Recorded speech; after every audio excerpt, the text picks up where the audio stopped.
Okay, so today we're going to start doing the first math in the class. So today we'll study how firms produce. And in particular, today we're going to talk about the process of production itself in every unit of time. We won't focus on why firms produce or how they do it for now. And then on Thursday, we're going to turn to supply decisions by firms, why they're going to produce, and how that interacts with time. And today we'll learn two dual or equivalent ways to represent firms' productions decision. The first one is production technology, which basically makes it easy to represent cases when firms have many different inputs to the production process and allows us to think about how they choose among those different outputs which to use. And it's an intuitive way to think about information that we have about how firms create a particular product.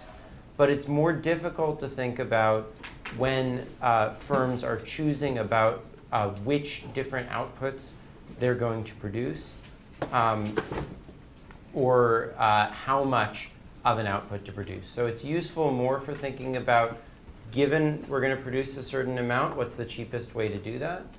And less easy to think what we're going to produce. We'll then think about a dual way of understanding production, which makes it very easy to think about producing many different goods and how much we're going to produce based on output prices, but makes it more difficult to think about the choice among inputs to the production process. And that's the cost of production way of thinking about things.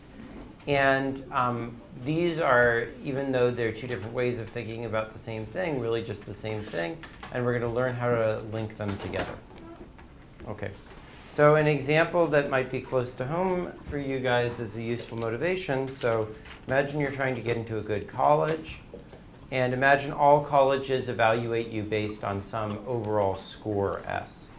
The higher score you have, the better college you get into, and you can create score S by being good either at extracurricular activities, which maybe costs you a certain number of hours of your time for every unit of extracurricular success you have, or by improving your academic success, which costs you a number of hours TA.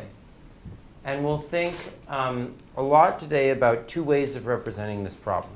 So one is the production of college admissions, which basically says, for a given number of extracurricular activities I have and a certain amount of academic work I have, what score will I get?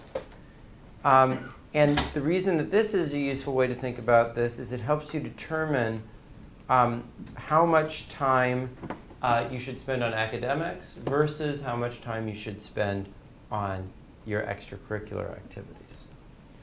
But there's another way to think about it, which is the cost of being accepted, or the cost of achieving a particular score S, which tells you how much total time you're going to have to devote if you want to achieve a score of S. And this is sort of maybe the way you think about it just intuitively yourself when you're making a trade-off between prepping for school and doing all the other things in your life, like taking care of your relationships with your family, sleeping, partying, etc. So one is useful in thinking about how much time to devote to different activities. Another is thinking about the trade-offs that you make between doing this thing, getting into college at all, and all the other things you have to do in your life. Okay. Now, when we talk about the technological interpretation, we'll use specific mathematical forms for technology that are going to capture different intuitive ideas about how an industry might work. So one of these is perfect complements, which is also called Leontief or fixed proportion technology. And is Bob Chen here? Yeah. Yeah, Bob, can you describe to us what a Leontief technology is, its mathematical form, and what intuitively it means? Well, intuitively means like it's like using a school example. Schools you feel like they're no real advantage to having like extracurricular. Oh, it means that like there's no real advantage to one or the other, and so they're gonna want to look at like how balanced you are for those. Yeah. So it'd be more of like you need, if you have this much academic work, it's not gonna make much of a difference if you don't have that much extracurricular work. Yeah. So they're gonna, the mathematical form would be a minimum function. Yeah. So it'd be like S of t equals minimum of x of a.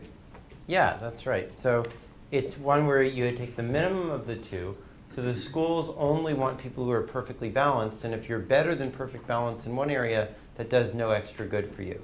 It's, you know, perfect balance is the thing to shoot for because you don't get any credit for being extra good in one area. So this is important in industries that have very complicated products. So one way of thinking about this is that everything comes down to its weakest link. So I don't know if you guys ever heard about what happened with the Space Shuttle Challenger that blew up, but basically there was an O-ring, which was just a little ring that tied together some part of some tiny little thing. And that's what failed, that took the whole ship down. So basically, it was only as strong as the weakest part of the whole thing, and that's sort of the way you can think about perfect complements technology. Okay. A second form that is very common, also extreme, is what's called independent or perfect substitutes. Is Yahuwah here? Yahuwah Lee? Yahweh? No? Does anyone else want to describe independent or, sorry, remind me of your name? Kevin. Kevin. Yep, go ahead. So perfect substitutes essentially are when two different technologies perform the exact same role. Like you can use both of them like the same way, they'll give you the same output. So mathematically, you basically just add them. Yeah. Because it doesn't matter which one you choose to use against them. Yeah, that's right. So an example of that might be like in many contexts, oil or coal will both produce energy in particular ratio, but it doesn't really matter which one of them you use. You can use them interchangeably.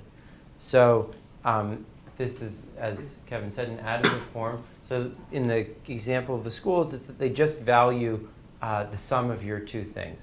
You can be good at academics, you can be good at extracurricular. All they care about is that you're good at something. And this is most relevant when different dimensions are fungible. So one example of this would be, imagine I'm a firm selling a product. Basically, my advertisement in different newspapers is pretty fungible with one another. I'll reach one audience in one newspaper. I might reach another audience in another newspaper. Both of those will increase the demand for my product. And it's not like increasing the demand for my product in one newspaper reduces the amount I'm able to increase my demand for my product in the other newspaper because they reach different audiences. Okay. A final form is what's called either-or technology or ultra substitutes. And Jacob Conway, what's the form of that, and what's the intuition behind it? It essentially takes whichever factor is greater, so like max of x comma a. And the idea is essentially that they only care about what you're best at. Exactly. So an example would be like graduate schools might be closer to this than say a liberal arts undergraduate college. Yeah, yeah. I think that's right. So they only value you on your strength. This sort of corresponds to an extreme form of what you often hear people say, rather than a well-rounded person, they want a well-rounded class, right? So this is relevant when you have to sort of choose one thing to do with your time, right? If you're going to come to the university, and at the university and the rest of your life you're only going to do one thing, then it doesn't really matter how good you are at everything else. It just matters how you are at the best thing. So one example of that is if you're a power plant, even though oil and coal, maybe for the whole economy, are basically perfect substitutes, for a given power plant, they have to choose if they're going to use oil or coal. Right? They can't use both because it requires very different infrastructure to turn each of those into energy. Or another example of that would be if you're developing an app, at least in the early stages, you might have to choose, am I going to develop for the Android platform or am I going to develop for the iPhone? And if I develop an okay iPhone app and an okay Android app, it doesn't really matter. I'm only going to end up really, putting one to the market, maybe. Okay. Now, the textbook I don't think talks about this technology, and it's not usually used that often, but it's in like a standard textbook, but it's very relevant in many settings, so I thought I'd discuss it. There's also things that are less extreme than this, which are more than perfect substitutes, but not as extreme as the max function. Okay. Now, commonly, we assume that technology doesn't take any of these particular forms. Instead, we assume that it has some more general properties. So first of all, it's monotonic. Or another way of saying that is it has free disposal. That is, no school would hold against you being better in any of the dimensions, right?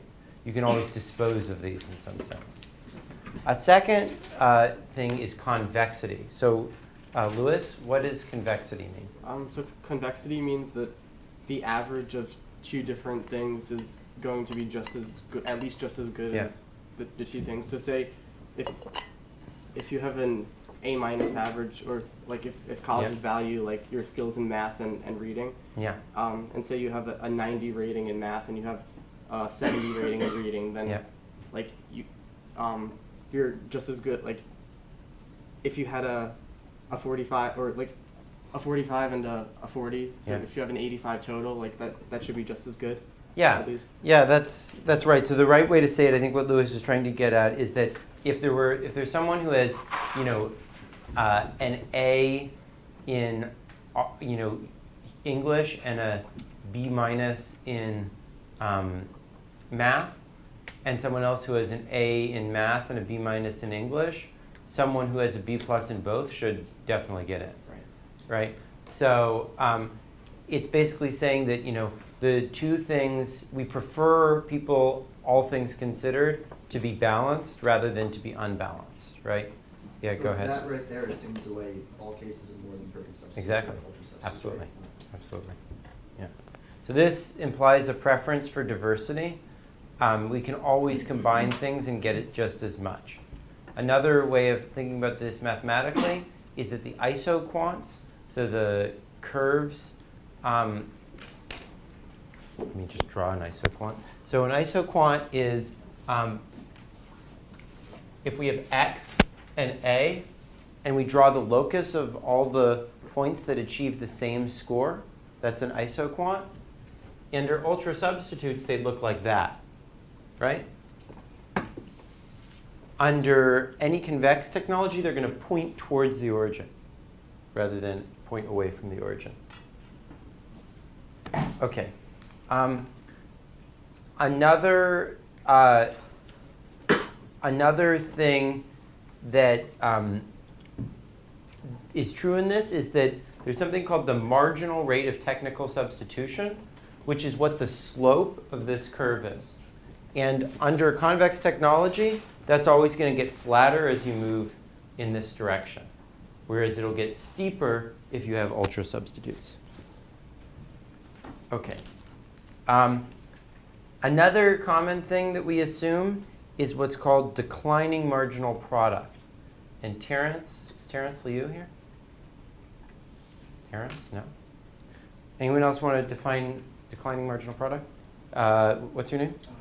Justin, go ahead. Isn't that when, let's say there are, like when you increase the input or something, Yep.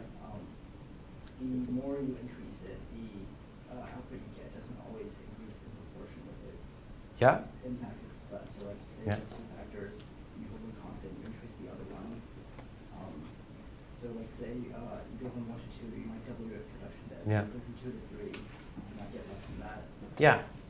Yeah, that's right. So basically this is concavity, which is something more than the production function being convex. So convex just says that if 70, if 90, 70 got in and 70, 90 got in, then 80, 80 must get in. Whereas this says that actually being